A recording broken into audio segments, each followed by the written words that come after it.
Assalamualaikum warahmatullahi wabarakatuh. Alhamdulillahilladzi nahmaduhu wa nasta'inuhu wa nastaghfiruh wa na'udzu billahi min shururi anfusina wa min sayyiati a'malina may yahdihillahu fala mudhillalah wa may yudlil fala hadiyalah. Asyhadu an la ilaha illallah wahdahu la syarikalah wa asyhadu anna Muhammadan abduhu wa rasuluh la nabiyya ba'da. Allahumma salli wa sallim wa barik ala sayyidina Muhammad wa ala alihi wa sahbihi ajma'in wa man tabi'ahum bi ihsanin ila yaumiddin. Pemirsa kajianmu rahimakumullah, marilah bersama-sama kita bersyukur kehadirat Allah Subhanahu wa Ta'ala atas segala limpahan rahmat, taufik, dan hidayahnya yang tercurah pada diri kita sekalian, sehingga pada sore hari ini kita dapat bertemu dalam channel kajianmu Pimpinan Daerah Muhammadiyah Kabupaten Magelang. Salawat dan salam semoga senantiasa tercurahkan pada junjungan kita Nabiullah Muhammad sallallahu alaihi wasallam beserta para keluarganya, para sahabat-sahabatnya, dan para pengikut-pengikutnya yang senantiasa mengikuti ajaran-ajarannya. Pemirsa kajianmu rahimakumullah, perkenankanlah bahwa pada sore hari ini saya akan menyampaikan sebuah materi yang berjudul Ramadan bulan penuh cinta. Dalam hidupnya, sepanjang masa manusia tidak akan pernah terlepas dari satu kata yang namanya cinta. Dari sejak bertemunya sel telur dan sel sperma, kemudian berkembang menjadi janin, lahir menjadi seorang manusia, anak-anak, remaja, dewasa, sampai kemudian meninggal pun manusia tidak pernah akan lepas dari sesuatu yang namanya cinta. Cinta adalah segala-galanya dalam kehidupan manusia. Tanpa cinta hidup manusia akan hampa dan tanpa makna. Selanjutnya, apakah yang dinamakan cinta itu? Dalam Kamus Besar Bahasa Indonesia disebutkan bahwa cinta adalah suatu perasaan kasih dan sayang terhadap sesuatu atau terhadap orang lain. Sementara Ibnu Hazm berpendapat bahwa cinta adalah suatu naluri atau insting yang menggelayuti perasaan seseorang terhadap sesuatu atau terhadap orang yang dicintainya. Kemudian dalam perspektif Islam, cinta tidak hanya sebatas itu.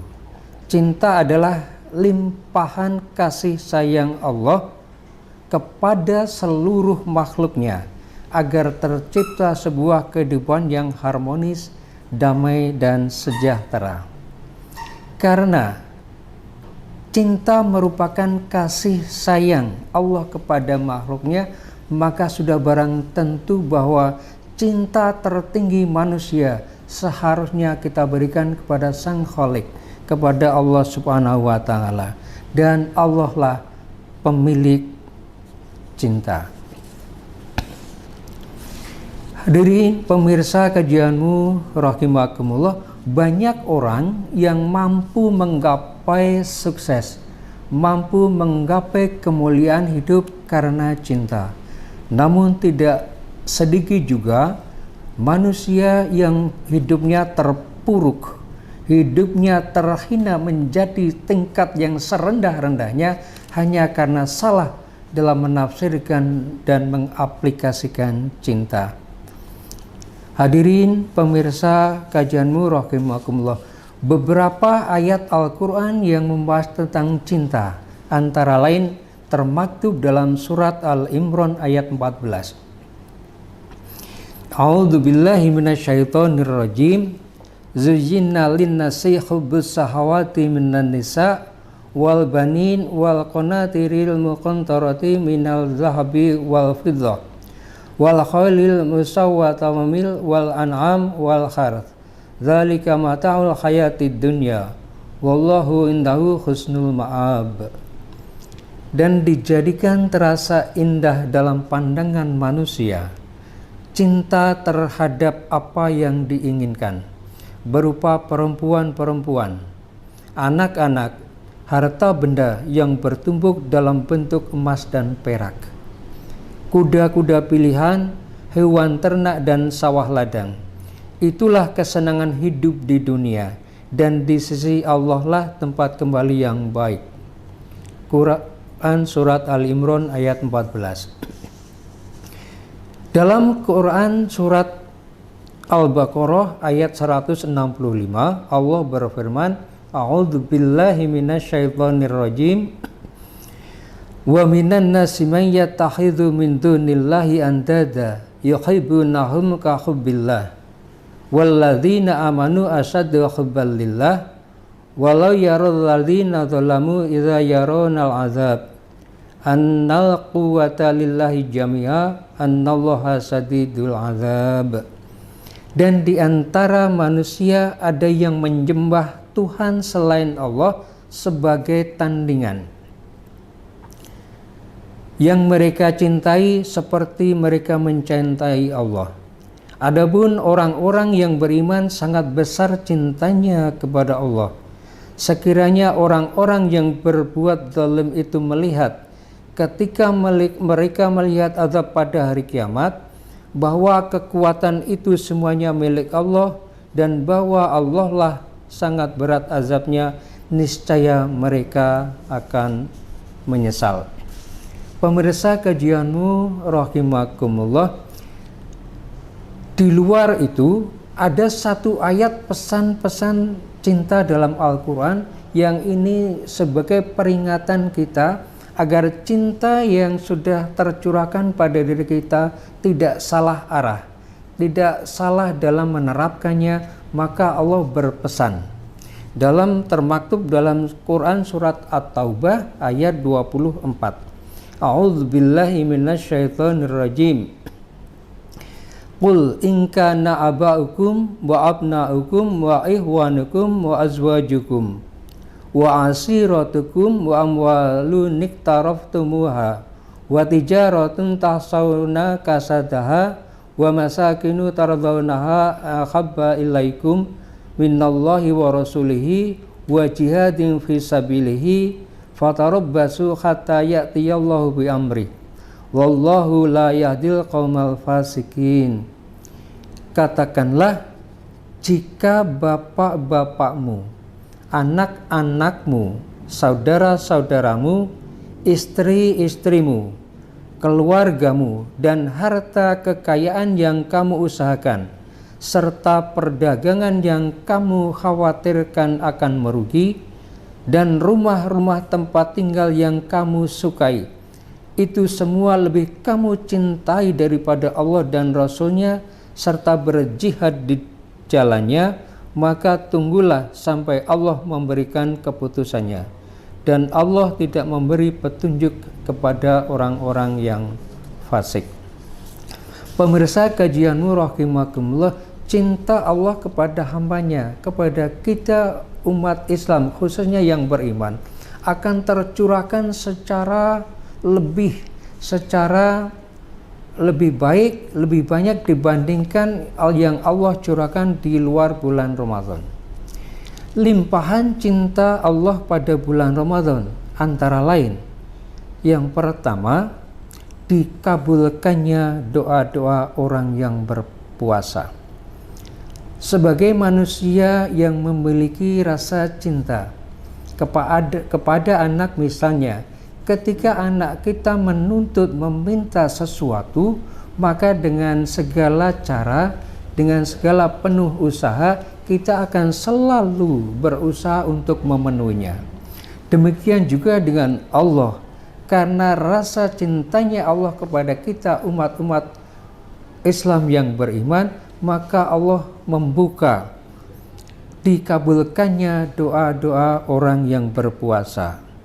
Dalam sebuah hadis pernah disebutkan bahwa ada 3 golongan manusia yang doanya tidak akan pernah tertolak. Yang pertama adalah imamun adil, pemimpin yang adil.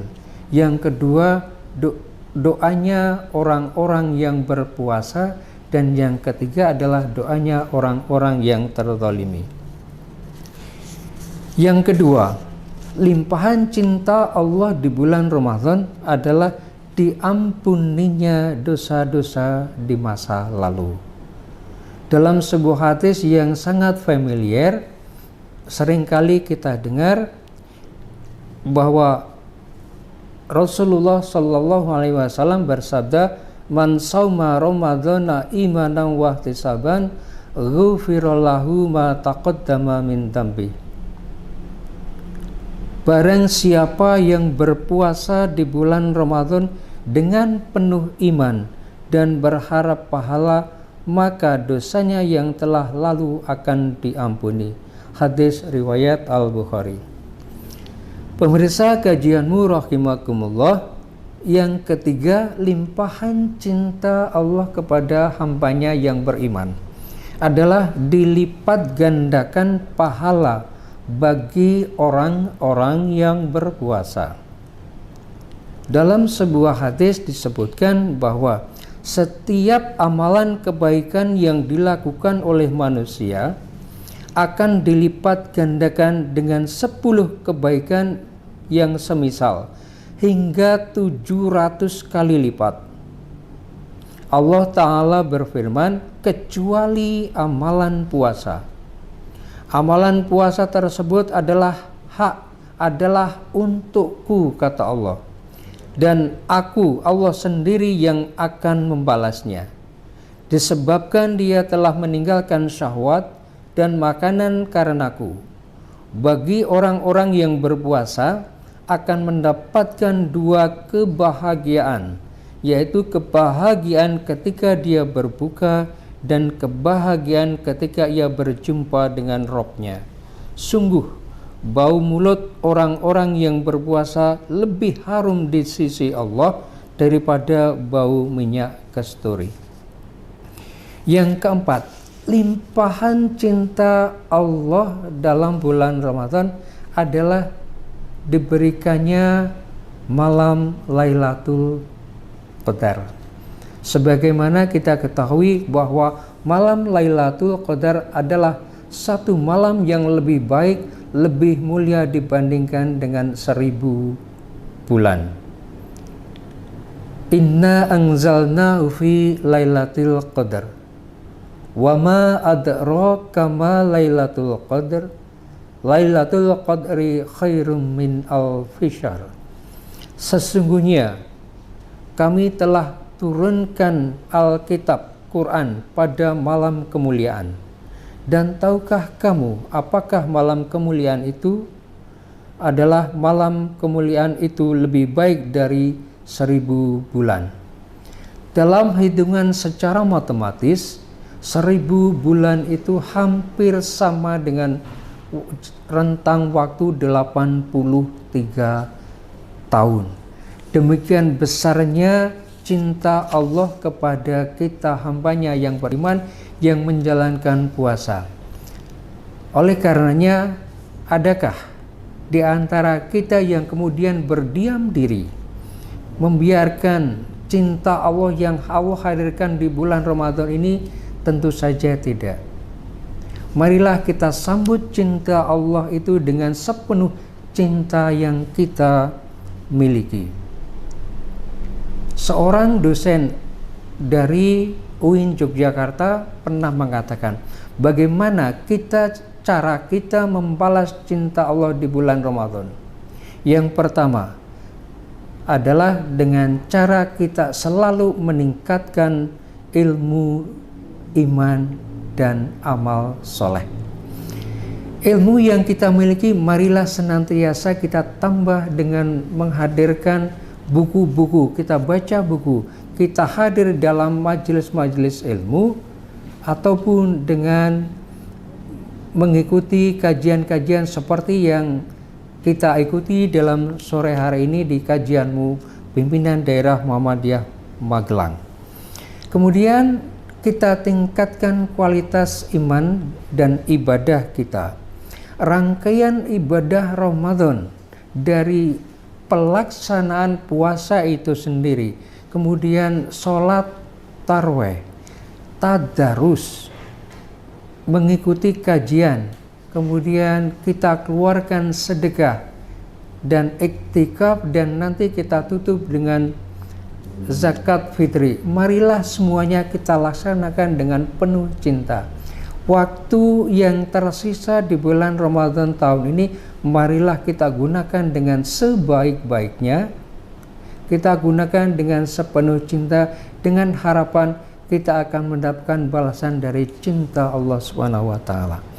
Yang kedua, cara kita membalas cinta Allah di bulan Ramadan ini adalah marilah kita tinggalkan suatu aktivitas yang cenderung sia-sia. Kalau cenderung sia-sia kita tinggalkan, apalagi aktivitas yang diharamkan. Satu contoh, mohon maaf kepada para pemirsa kajianmu yang memiliki hobi mancing barangkali. Marilah, bukan berarti mancing dilarang, tetapi di bulan Ramadan ini marilah kita kurangi aktivitas semacam itu. Karena apa? Seringkali orang-orang yang memiliki hobi mancing kemudian melalaikan kewajibannya untuk melaksanakan sholat 5 waktu.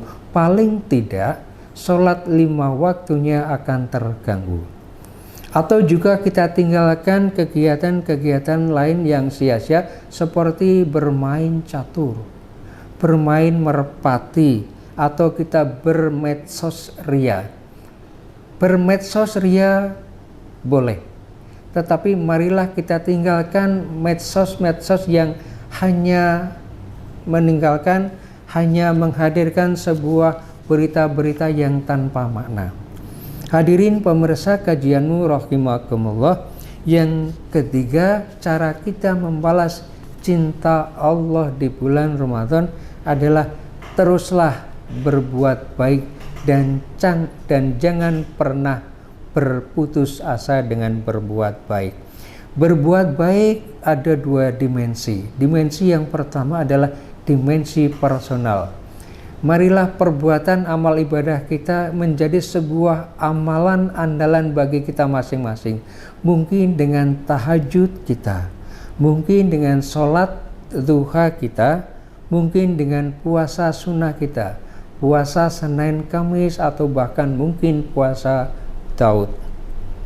Yang kedua, beramal soleh yang berdimensi sosial, seperti kita mengeluarkan sedekah secara rutin.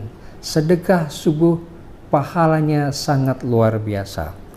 Ada seorang tokoh di kampung kami yang yang konsisten dengan perbuatan baik ini hanya dengan membalikkan sandal yang ada di masjid untuk memudahkan bagi para jamaah pulang dari masjid ke rumah masing-masing. Sebelum beliau meninggalkan masjid, beliau akan selalu checking semua sandal yang ada, yang menghadap ke dalam akan beliau putar menghadap keluar. Luar biasa. Ini sebuah amalan yang kecil namun punya manfaat yang luar biasa. Yang berikutnya, amalan yang berdimensi sosial adalah bahwa bagaimana kita berupaya untuk bisa mendoakan orang lain tanpa sepengetahuan orang-orang yang kita doakan. Adalah seorang Ari Ginanjar, penemu ESQ itu, dalam medsos sudah viral bahwa beliau setiap hari berangkat kerja dari rumah menuju kantor, maka ketika keluar pertama dari rumah dia akan mendoakan siapapun yang beliau jumpai minimal 10 orang setiap hari. Subhanallah, Hadirin pemirsa kajian Nur rahimakumullah, demikian yang bisa kita sampaikan pada sore hari ini. Ada benarnya itu adalah dari Allah dan Rasul-Nya, ada salah dan khilaf dari saya pribadi. Oleh karenanya mohon maaf ada segala salah dan khilaf, dan kita akhiri billahi taufik wal hidayah. Wassalamualaikum warahmatullahi wabarakatuh.